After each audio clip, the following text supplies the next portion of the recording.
welcome to the Downtown Den on this fabulous lockdown. What day are we on? Thursday. And I'm delighted to be joined in the Den today by Wain. Ryan is the political director at the Tony Blair Institute, a fascinating personality I've got to meet recently through the work of United City. So welcome, Ryan. Thanks for coming along today and joining us. Thank you, Frank. Good to be here. Yeah. And you can tell from the accent, of course, guys, fellow Scouser. But Ryan, listen, before you got to the Tony Blair Institute, what was your career path?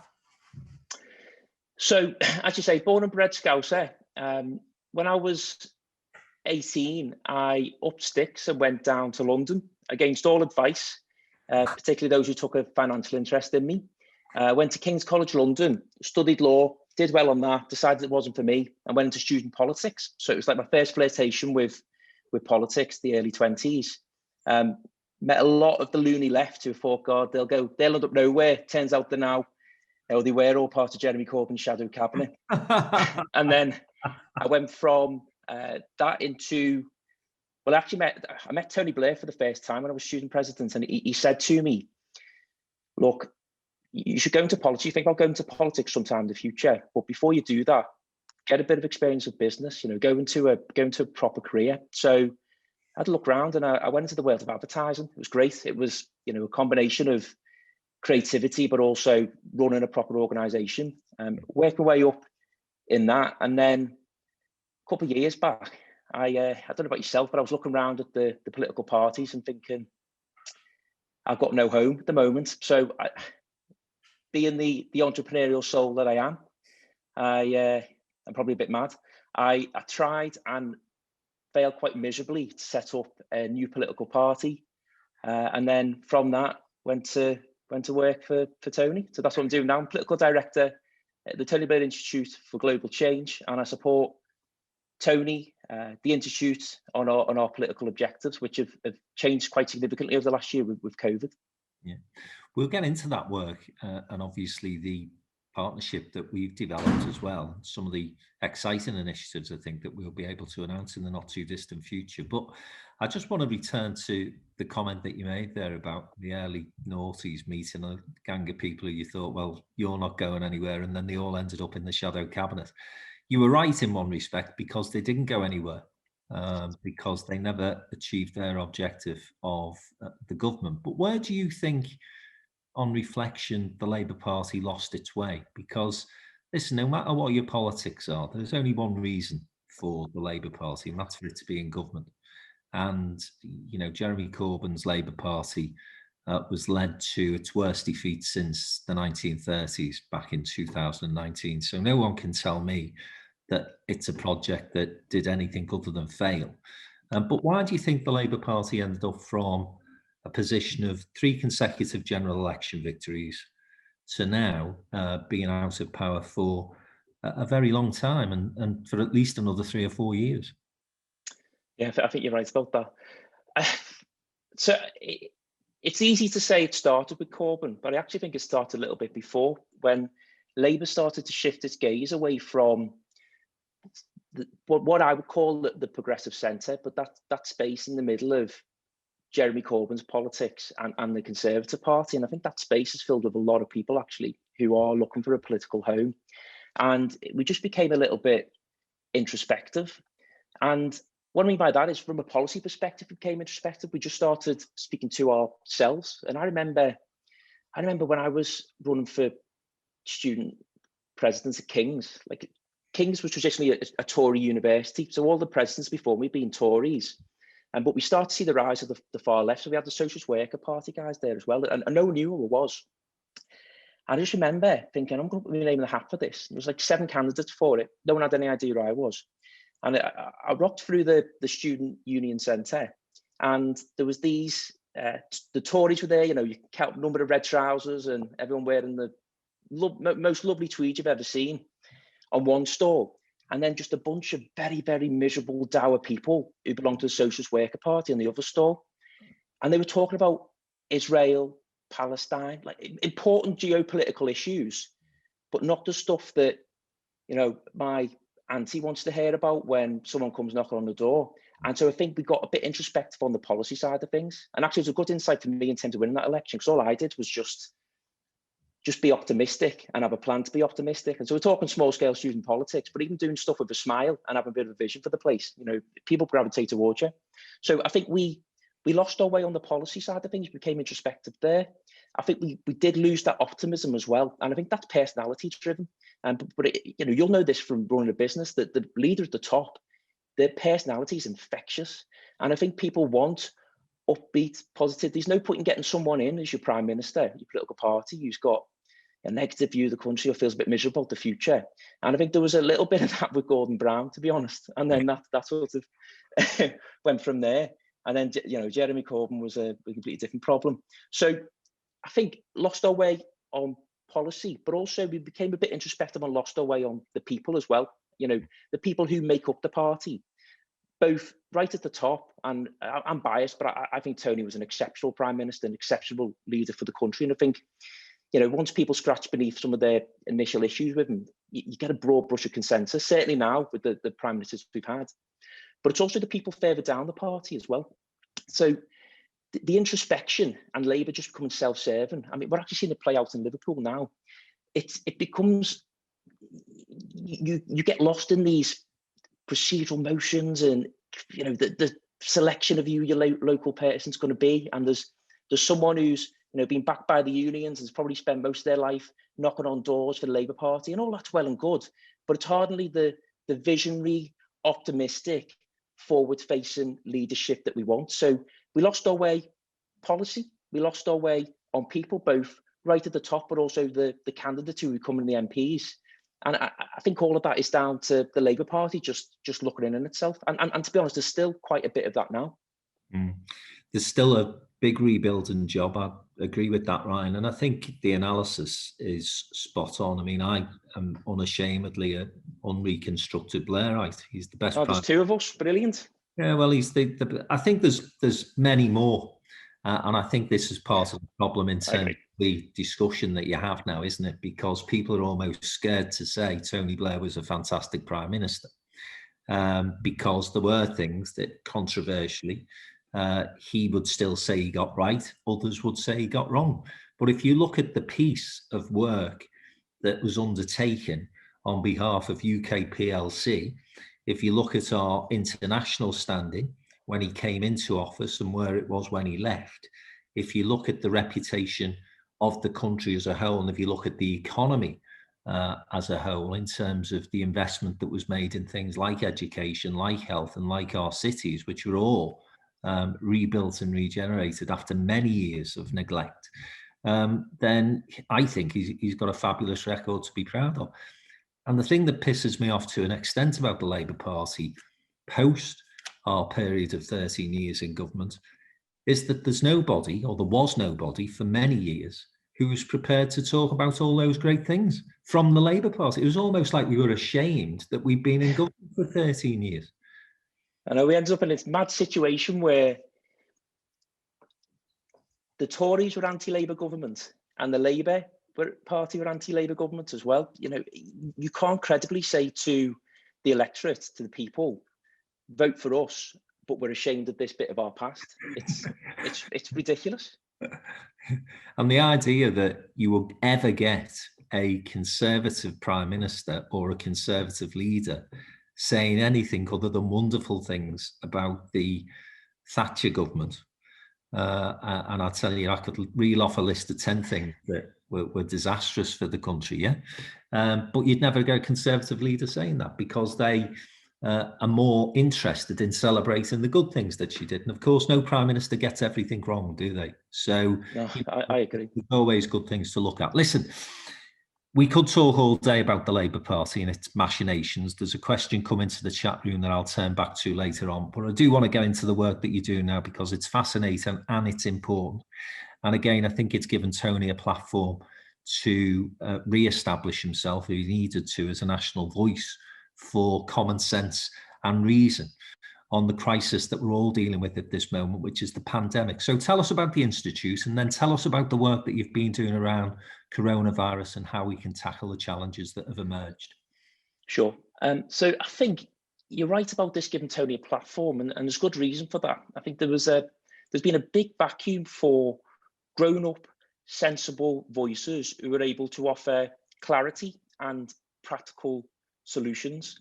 And one of the things that we've got at the Institute, which is a bit of a superpower really, but I don't think we've ever fully used it the way we have over COVID, is being able to convene, bring people into the room from business, science, politics, the conversations we've been having over the last week, but critically hear those perspectives and then make a call. So I think one of the things that we did very early on at the Institute was just bust this myth around being led by science, for example. We were informed by science and we made some decisive contributions as a result.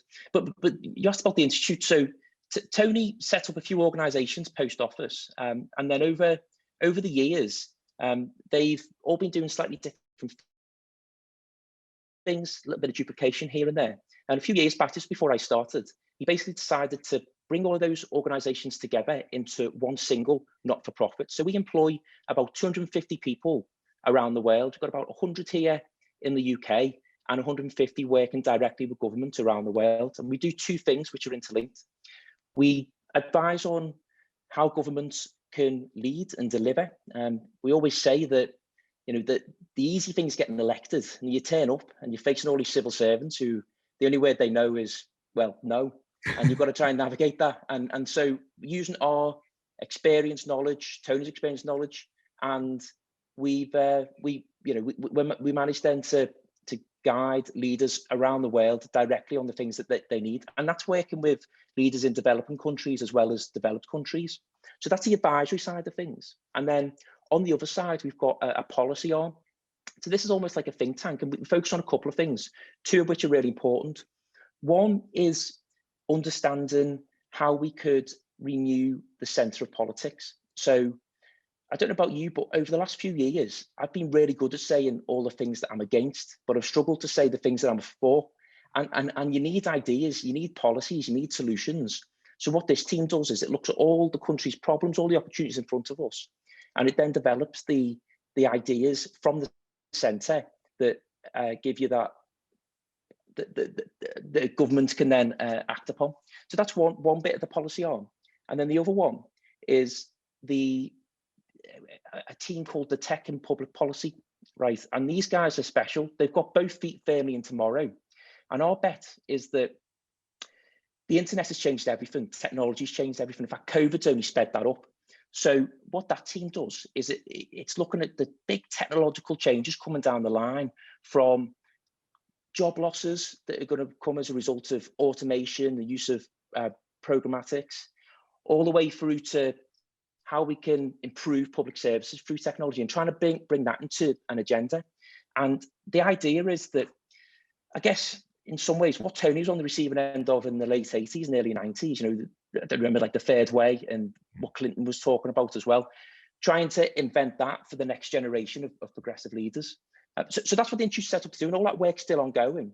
But when the crisis struck, recognising that need for a grown-up voice and seeing that vacuum, we decided to pivot the whole Institute to focus on COVID. So doing that, all our technology work through a COVID lens, but also directly supporting governments, both privately, and we have a lot of private conversations with governments around the world, including our own actually, just to give them that advice and guidance from the insights that we picked up. And then we also do public intervention. So Tony's still got a platform that's building and building, and it's important that we use that constructively. So not to throw stones at anyone, but to try and shift the dial. And the COVID work has been brilliant. My team, actually, the political team, was set up in the heat of the COVID crisis because we just recognised a way of working inside TBI that was less about, spending time ruminating over what the future could be, and more about acting quickly, bringing in different voices, different perspectives. And we ended up producing a number of fast turnaround papers and interventions. So we led the debate on masks wearing in the UK when everyone was saying the shite, don't wear them. We were straight off the bat and saying, actually, we've done the research, spoke to the people, they make a big difference. Same with mass testing. And I was personally delighted to see Liverpool chosen as the pilot for that. Now, I don't know if that's got anything to do with the Scouse accent popping up in the room with the civil servants, but I'm going to take some credit for it. And then most recently, going out on a limb with some big political interventions. It was terrifying before Christmas. I mean, we call it Christmas, whatever that weird period was in late December, we were speaking to scientists, and we were really scrutinising the trial data from the Oxford's AstraZeneca vaccine. And in that, we saw the impact that one dose could have on reducing transmission. So we then did a big intervention using Tony's platform, using some private connections behind the scenes, and made a call for the UK to shift its approach to offer a first dose to as many people as possible, and then bring in a second dose today. And the government adopted that in between Christmas and New Year. And then most recently, and this is where the work with yourselves and United City, which I think has been fantastic, comes into play, looking at the role of health passports, both in reopening global travel, reopening borders, but also doing whatever we can to just get business and the economy going in a safe way as possible. And that's going to be the next, I think, big debate and discussion following the Prime Minister's announcement on Monday, because I think that if we are to get back to any form of normality relatively quickly, then those sort of safeguards will need to be in place. But just let's go back and stick with the vaccinations for a moment, because again, because this is such a fast-paced event, if I can call COVID an event, people can forget where interventions have happened and where policy changes have been made. And that was an important one that you've just indicated there. The first assumption was that people would have to receive 2 vaccinations before they could feel protected from COVID. The work that the Institute did, and then this is where Tony Blair comes into his own, in my opinion, the way in which he then articulated that and was able to persuade the government to change tack. I think that would be a fair assessment of what happened. It's a very fair assessment, and I think the bit you talked about at the end there, the communication side of things, is almost as, if not more important than the sort of deep policy work. How you articulate and share ideas, I think, is vital in order to get things done in politics and to bring people with you. And one of the things with some of the debate around COVID, and I think how it's been reported as well, it's very confusing. It's a minefield. There's complete new language to learn on science and industry and on vaccines as well. And one of the things that we committed ourselves to very early on was to just be translators in that, to listen to those different perspectives, again, using that convening power, getting different people around the table, but not necessarily then saying, all right, you go out and say that, Mr. Scientist, and everyone will follow suit. Recognizing that we as small p politicians have a role to play in communicating that and seeing that shift and that change. And Ryan, if we can bring the discussion right up to date, the vaccination rollout has been a phenomenal success. And I think, where we've been critical of the government, we equally have to give credit where it's due. As I say, I'm more than happy to remind people of Tony Blair's role in that, and I'm sure you will as well. Nonetheless, we're now at a crossroads, aren't we, in terms of the announcement on Monday and how quickly we can start to get the economy moving again. So again, I know the Institute have got some thoughts as to how we might more efficiently and effectively make that happen. Yeah, so on the vaccine rollout, it has been a huge success. And I think one of the things the government got right early on was to empower individuals outside of the government, so outside of the government structures and outside of the politics of government, with power and money and the ability to make decisions. And it's quite an interesting model. So Kate Bingham, I think, has been fantastic, along with Simon Stevens, who runs the NHS. And together, and credit to the government for making this happen, they've just been able to get on with vaccine rollout and not worry about hitting walls of bureaucracy or being caught up in internal politics. So it's worth remembering that model for future things, for example, the rollout of testing, or what we're about to talk about now in terms of reopening the economy. On the reopening of the economy, I think we learned the hard way last year about reopening in a haphazard way and reopening a little bit too quickly, maybe. And one of the things that we've picked up on over the course of last year was I never really felt there was a clear objective in terms of what the government was basing its easing and imposing of restrictions on. Was it the number of cases? Was it how whether infections were going up or coming down? Was it the number of hospitalizations? And I think we are at our best as a country when we're relying behind a national mission. And I think that national mission's got to be single-minded. So for me, and for the Institute, actually, we've got a paper coming out this week. On the ease and lockdown, the single-minded objective has got to be that cases keep coming down. And so that's the R number. You will have heard about this in another confusing piece of language being brought in by the scientific community there. Thank you very much. But essentially, our cases on their way down, our infections decreasing. And if that's a single-minded objective, it gives clarity then to businesses to know when restrictions might be being reimposed or when they might be lifted. So bearing that in mind, that big objective, you then go into your strategy. And here, I think you've got to think about the key sectors that need opening. And for me, it's education, dare I say education. So schools reopening as quickly as possible and as safely as possible is going to be absolutely important. So get the schools open, introduce measures to make that as safe as possible, mass testing, test and trace, improving. Also, we think vaccinating teachers as well as quickly as possible to reduce the spread of transmission in schools. And then you start to look at other sectors, and you do this based on the likelihood of those sectors contributing to that increase or decrease in infections. But alongside all of this, so infections on the way down, keeping them down, keeping the number of infections as low as possible. Alongside all of this, you need what we've called containment infrastructure. So at its most simplest, these are the things that you need in place to keep the virus down. And so one of the major things of that is test and trace. Now, we spent 22 billion quid on this thing, and I think most people would agree it's probably not done the job that we wanted to do. But I actually feel a little bit sorry for the guys who designed the system, because behind that, they've massively increased the number of tests available. But the problem you've got, and if you look at the data, it's quite shocking. When someone's told to isolate, either because they've tested positive or they come into contact with someone who's tested positive, they're then looking at 10 days at home and thinking, I've completed Netflix, and also my income is at risk here. So what we're calling for is to just remove all of those barriers and make sure that there's enough financial incentive on the table for people to not have to worry about not going to work, and maybe introducing some legislation around protecting jobs and job security. But the big thing we really believe in is, well, it's twofold. It's the rollout of mass testing. We called for this a year ago, and I think finally the government's clocked on, and we're starting to see mass tests come out at scale. And these give you a result in minutes. They are highly effective when it comes to identifying infectious cases. So they're not as good as those big lab-based tests you get, but they're good enough. They're good enough to understand whether you can go and give the virus on to someone else. But the key thing is that we have enough of those to be able to test people regularly. So we're testing for infectious, remember, not to confidently say they don't have the virus. And they may be the virus may be going up or maybe going down, they may not have it at all. The key thing is you test people regularly.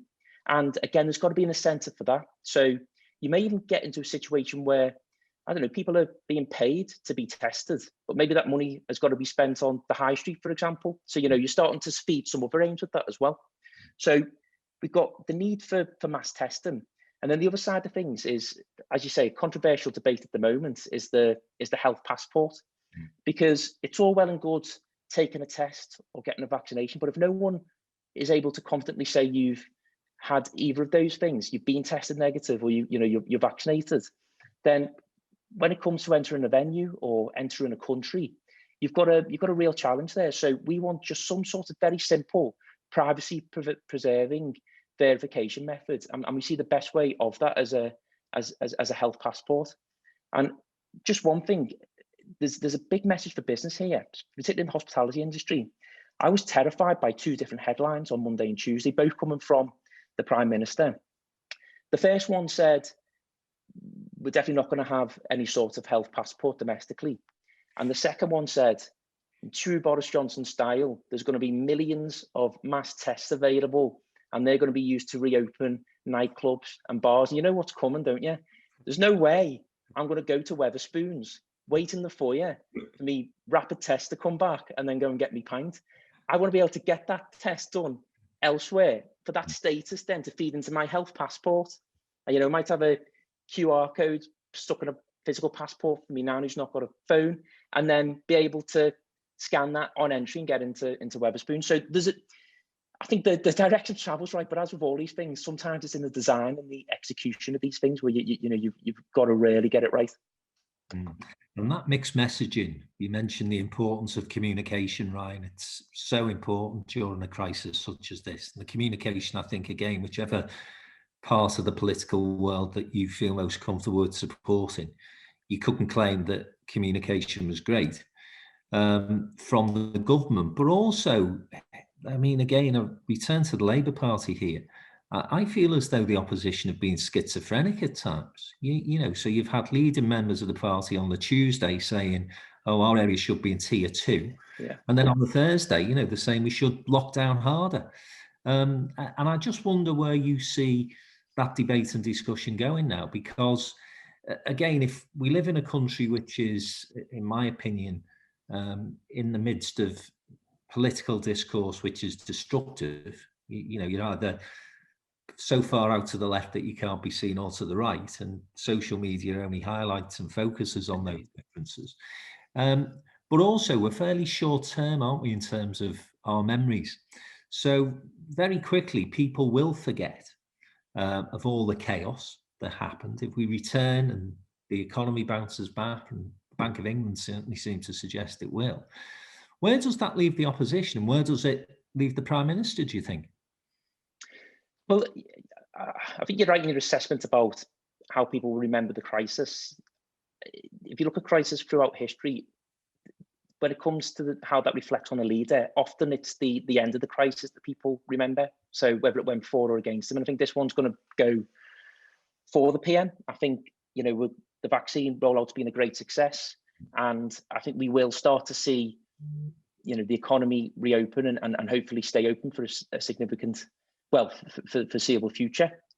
I think the role of opposition in a pandemic is really hard, and I think we do have to give credit to Keir Starmer for aligning with the government on some of those tough messages early doors. You can imagine the chaos if the Labour Party was, against lockdown, and there became a big political debate in the early days.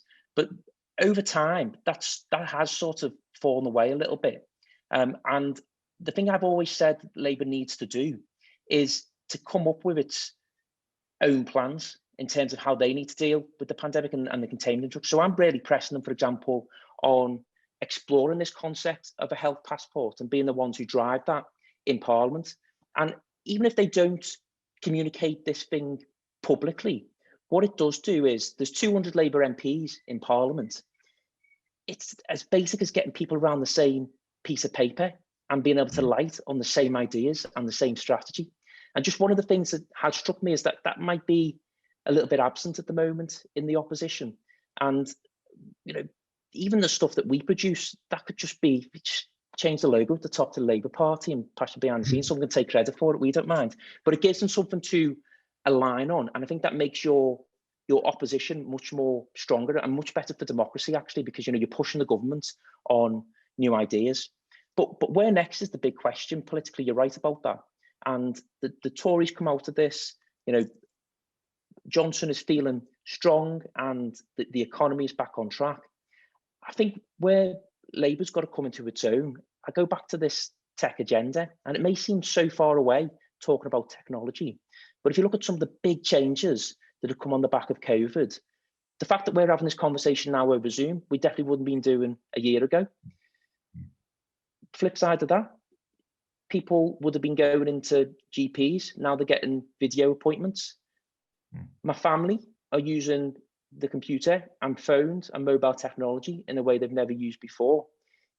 Technology has come off, for the most part, so good in this crisis, and it means a lot to a lot of people. So for me, it's about the Labour Party really grabbing hold of that technological agenda and understanding how they can use technology to do a couple of things. One is to look at new opportunities for growth for the UK, to create better jobs, to create better opportunities, to bring some of that prosperity, which at the moment in the technological world only exists amongst a very small number, and use that to spread proper Labour way, but, done through good quality jobs and having a real plan for what Britain's role could be in that.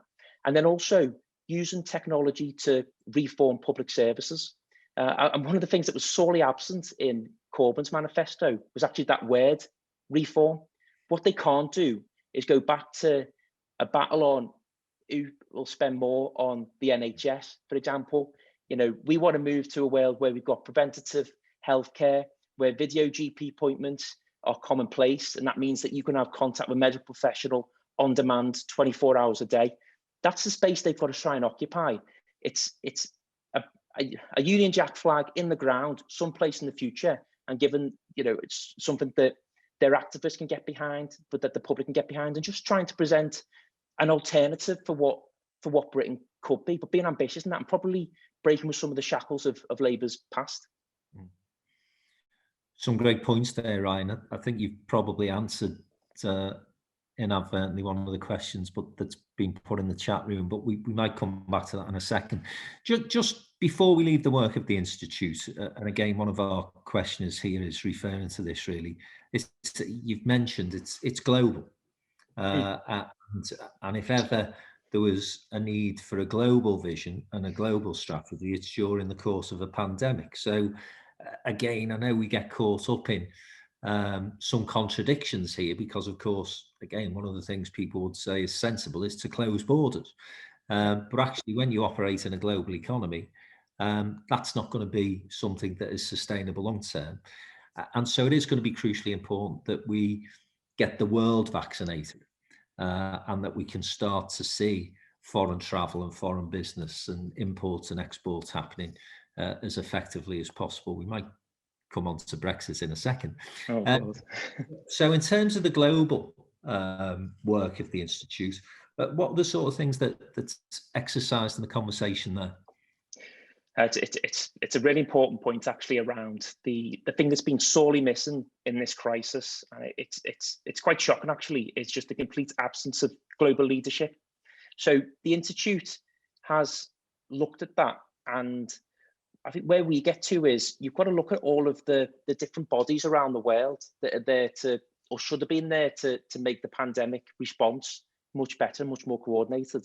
And so you've got to understand what we can do to improve them and enhance them, and maybe even look at where some of the gaps might need to be filled. But I think one of those gaps is probably trying to bring together governments and the private sector. So if you look at where the vaccines came from, you know, that was all private sector led. Same with tests as well. That was innovation happening primarily in the private sector, maybe with a few universities thrown in there too. I think we can get to a place where there's better global coordination, global leadership on that, where, I don't know, you've got the G7, for example, so the 7 biggest economies, or 7 of the biggest economies in the world, Britain's got the presidency of this year, coming together and saying, we need to find a rapid test that is as good as a lab-based test. So that doesn't exist yet, but I promise you, if those countries put money on the table and say, we're going to buy them, then industry will be directed and they'll come up with a solution. We saw it happen with ventilators, didn't necessarily need them, but when you organize properly and set a clear objective, a clear mission, you put a financial incentive behind it, you see big change. And so it's the same with vaccines already. And then there's also, I think, a need to better coordinate and match up some of the supply with demand. So, you know, I think the UK is not too far off this, but Canada has got 6 vaccines for every person. Now, we need to find a way of diplomatically taking those vaccines from Canada and making sure that they're going to the right people. Again, global leadership, it requires countries leaning in. It requires the G7, the G20 to do what they can.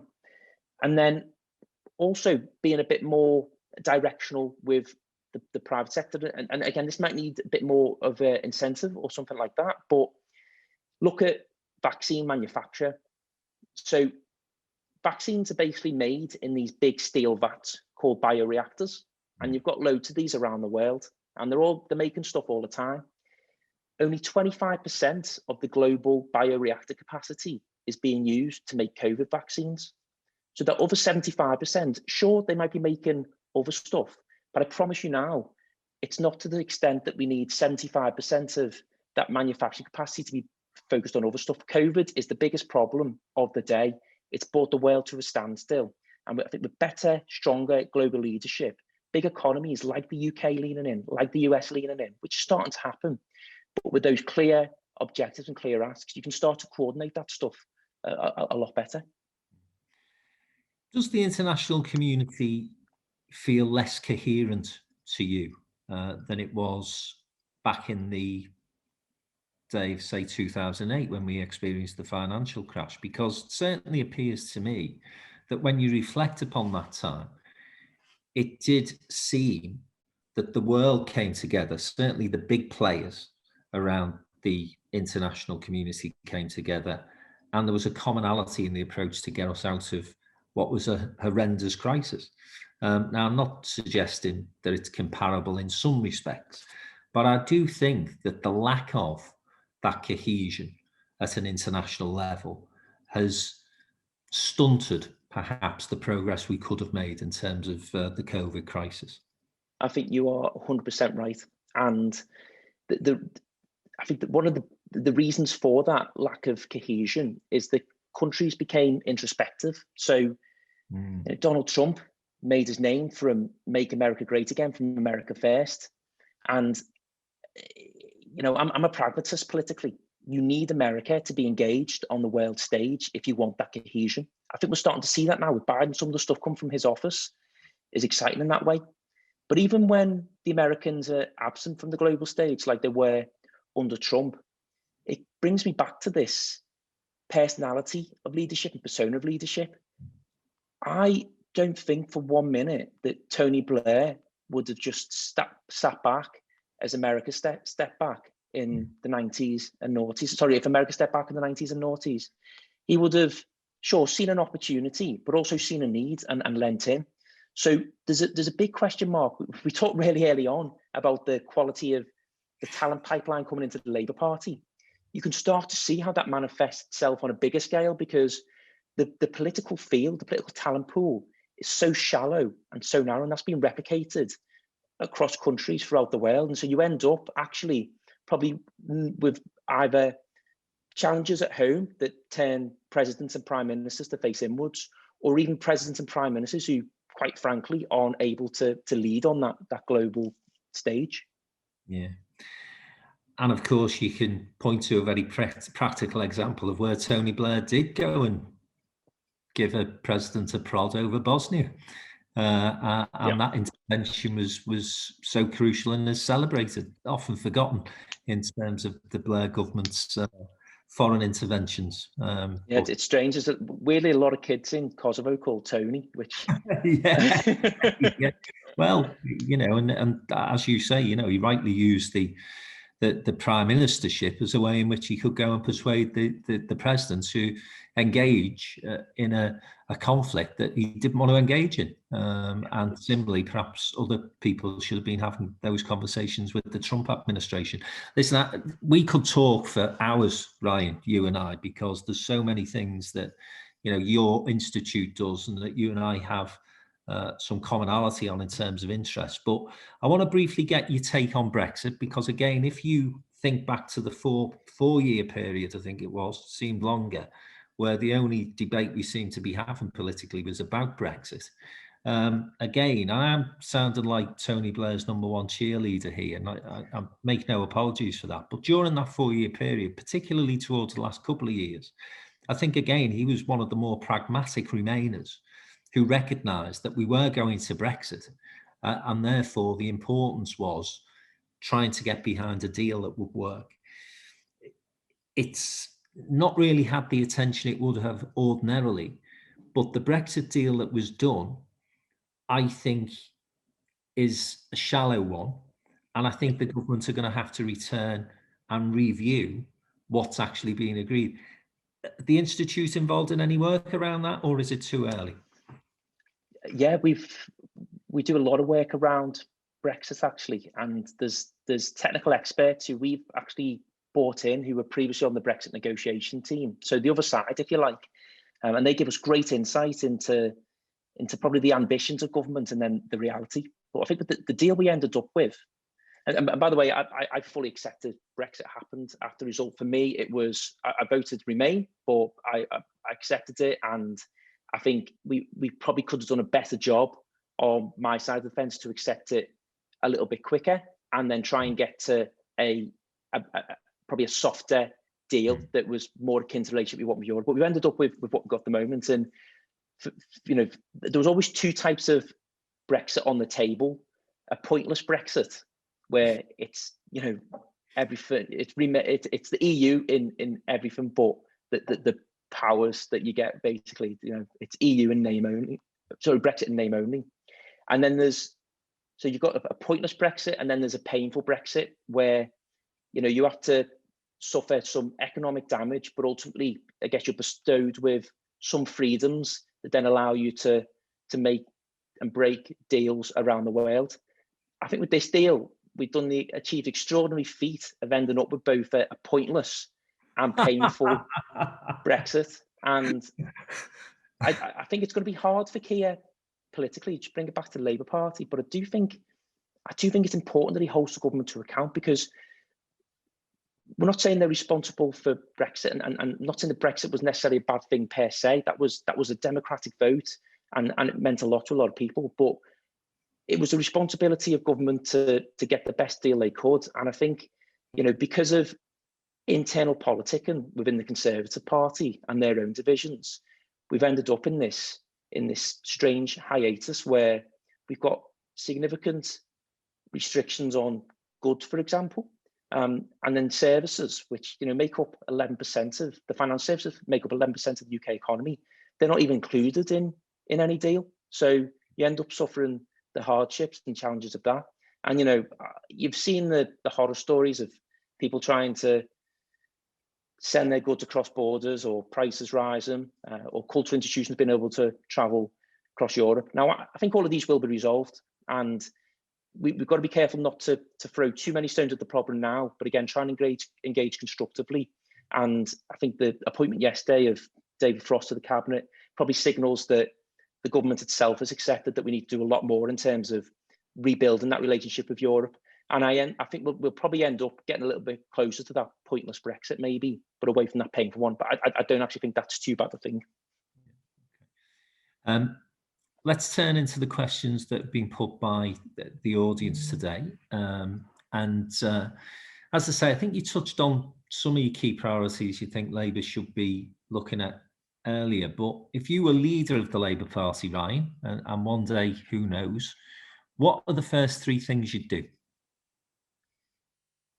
So, great question. I think for me, there's an internal one, and then there's two external ones.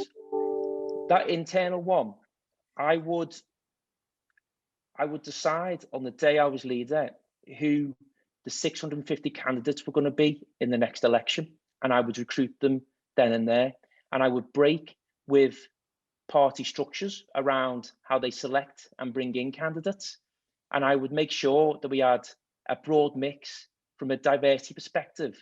And I don't just mean that in terms of gender, but I mean in life experience from across business, and also that there was a meritocracy to it as well. We looked for the smartest, brightest, most brilliant people, of which there are many across this country, and said, you've got a home in the Labour Party. We want you to stand in the next election. Because I think as leader, you are the most important voice in the party. You are the persona, you're the representation of the party, but you're also not the only voice. And if you can surround yourself with those 649 other candidates, some of whom obviously won't win their seats, some of whom will be existing MPs, then I think it puts you in a much more powerful position. Business people on this call will know that it's all about talent, right? It's getting the best people in and building the best workforce you can. And I think the Labour Party's got to do a big job around that. The second thing I'd do would be around education, I think, and I broaden the scope of education to include adult learning, adult reskilling. I think when we look at what's coming up with the changes being wrought from technology and also from COVID, we've got to understand what jobs we need to be preparing for. And I think we probably could do with a pretty wholesale change in both the structure of schools and the curriculum of schools to ready our kids for those jobs coming further down the line. but also for people who are a bit older, who maybe working in retail and they suddenly find themselves in a store that's not going to be open again because Amazon's taken over. You want to give them the opportunity to re-embark on lifelong learning, to re-engage with education and make that as easy and simple as possible. So I'd have an adult skills agenda that meant we were equipping those people for, you know, the jobs they needed now, and it included in that as well social care. I mean, there's this crazy stat that there's double the amount of applicants for retail jobs as there are for social care, and there's double the amount of jobs in social care as there are in retail. Mm-hmm. So you've got to prepare people for that. You've got to ready them for that. And then the final thing is a fluffy one, but it would hopefully make sense of all the other things I do, which is set out a vision for the country, for the Britain that I wanted to see, a hopeful, optimistic, progressive one that wasn't afraid to play on a world stage, but also understood some of these big changes, some of these big opportunities and challenges coming down the line, and commit the Labour Party to being the political party, the political movement that was essentially preparing Britain for these changes, but also was there to make sure that the end point was a positive one and that prosperity was shared. Okay. Got my vote, Ryan. So next question. By the way, that was a great question from Daniel Sleet. So thanks, Daniel. Next one is from our good friend up in Birmingham, Kevin Johnson, who also makes the point, which is a fair one, that Gordon Brown played a huge role in the G20 during the financial crisis. So absolutely hat tip to Mr. Brown there. But Kevin's question is, if personality and optimism in political leaders is important, how is Sir Keir doing? Especially today. I don't know if you've seen his speech, Ryan, but today he's made a keynote speech talking, I think, about the economy and a little bit more about why Labour needs to be seen as business friendly, which is obviously music to my ears, and something I'm sure the wider business community will appreciate as well. But just on that, you know, Keir, I don't think anybody would suggest that Keir is the most sparkling personality. Right? And I say that as somebody who supports his leadership and thinks he's a force for good. But nonetheless, overall, what are you thinking about the way in which he's handling the job thus far? And what does he need to do to change? Because we've all, you know, you and I, people who are wonks like us, you know, we look at the polls, don't we? And we look at what's happening, and he has slipped a little. Yeah. So I don't think you can say he's doing a great job, but I don't think he's doing a bad job either. So true sense, just going to sit on the fence on this one. But what I'll say is that the task in front of him is huge. Like, Labour Party's got to get an unprecedented swing just to get a majority of one. So it's huge. And Keir's actually, I know his polling's gone down a little bit, but he always polls quite well as whether people see him as a potential prime minister. And I think his competence and intelligence shines through. But when people are polled on the Labour Party as a brand, it's shocking. It's so low down. So I think for him, the big focus, but he's got to move quickly on this, is making sure that he brings the party up to date and just rids it of some of those challenges in the past. And I always say that he's got a choice between power and unity. And I think he's at times strayed too much into seeking unity between the far left of the Labour Party and the centre of the Labour Party. It's a waste of time and a waste of space. To be blunt, I think you need to try and just shed as quickly as possible the far left of the Labour Party, and that's going to be a brutal, painful thing to do. So he needs to do the job of Kinnock in a sense, and then also do the job of John Smith and Tony Blair, but in the space of 4 years and coming from a much harder base. So it's going to be really challenging. But I would say he's got to be relentless in the pursuit of power and dispense of any objective to achieve unity within the Labour Party. And then at the same time, he's got to be the man with the plan, right? And he's got to know exactly what he wants to see from his people, from his MPs, but also he's got to understand and be clear to himself what country he wants Britain to be. And I think we start to see a bit of that today, but it's got to be proper stake in the ground stuff. Because if you've got that plan and you're the one holding it and you're moving at speed to it, others around you don't have time to, I don't know, get into another debate about Israel and Palestine, or, you know, get caught up in the mayoral selections in Liverpool. They've got to move with you, otherwise they get left behind, and it's finally some behind. I don't think we've quite seen that clear-sighted, visionary, stake in the ground plan yet, but I'm confident that he'll get there, but I do think he's got to move quickly on it. Okay. And final question, be brief because there's one more I want to ask you, and I know you've got to go for 3. So this is from Aid, and he's asking, what are Ryan's thoughts on vaccine diplomacy and donating vaccines for soft power? That's a really good question, actually, because I think, you know, we're doing a piece on the future of international aid and development, and one of the things that we're very regretful about is that the government's reduced its aid budget from 0.7% to 0.5% of GDP. So it's basically been like quite a significant reduction, and that takes with it some soft power. But I do think there is a way to make that up, just given how successful our vaccine rollout has been and the fact we will have surplus. I think we've got an opportunity as a country to not just give our vaccines away, the ones that we don't need, but I think probably even more importantly, take the expertise of Kate Bingham and Sir Simon Stevens, the NHS, and basically give away that blueprint for how vaccines were rolled out. So we always say to leaders working around the world, you may not have the vaccines now, but you've got no excuses not to ready that infrastructure to roll out those vaccines. So I think there's an opportunity for UK to engage on vaccine diplomacy. But obviously, there's a wider geopolitical question which can create some challenges around some of the different interests and agendas behind vaccine diplomacy. So, you know, what are the Chinese trying to achieve by giving it to as many countries as possible? But I think, given we're in a time of crisis, we've got to lean into that, and everything circles back to this thing of quality in politics, laddering up right to the top, and us being able to look at country leaders around the world and saying they are properly equipped and properly able to coordinate and deal with this crisis on a global scale. Excellent. I've really enjoyed the conversation, Ryan. It's not often that you find somebody that you agree on 99% of things. The one thing we disagree on, there we go, is football. And of course, we are not far away, about 48 hours away from the Merseyside derby. And it's, listen, I don't even know whether you were born the last time we beat you at Anfield. So what's your prediction for Saturday and what has been a horrendously disappointing season for Liverpool Football Club? Yeah. No. It's funny, at the beginning of the season when you were doing well and we were doing well, I thought it's like the 80s, this, isn't it? You know, Liverpool 11th top of the league, Tory government, economy's tanking. And then I had a look at that before, because when we started doing shite, I then looked at, it was 2010, economy's tanking, Tory government, Liverpool doing badly. And that was the last time you beat us. So slightly apprehensive on that. I think you beat us at Goodison.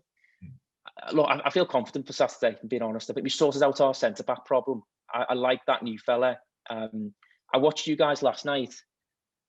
I think if Tom Davies starts, we're gonna steam through that midfield, and you know we'll have a field day. So I feel quite confident, actually. How about yourself? Well, I would have been more confident probably 3 weeks ago, but I think Everton's inconsistency is such that I would be delighted with a point at this moment in time. That being said, the season's been so unpredictable. I would never have taken us to beat Tottenham 5-4 and get beat by Fulham at home 2-0. Yeah. And I certainly I'd say Aston Villa 7-2. Yeah, and Burnley, you know, beating you as well. So we'll see. But listen, whatever happens on Saturday night, you and I'm sure will have many more conversations where we, as I say, agree on much more than we disagree. And I'm sure that the people who have joined us this afternoon have found the conversation today fascinating. So, Ryan Wain, the political director of the Tony Blair Institute, thanks for being in the Downtown Den today. Thank you, Frank. Really appreciate it. If you enjoyed that video, then please subscribe to our YouTube channel on the link below and be among the first to get to listen to all the latest interviews through the downtown den.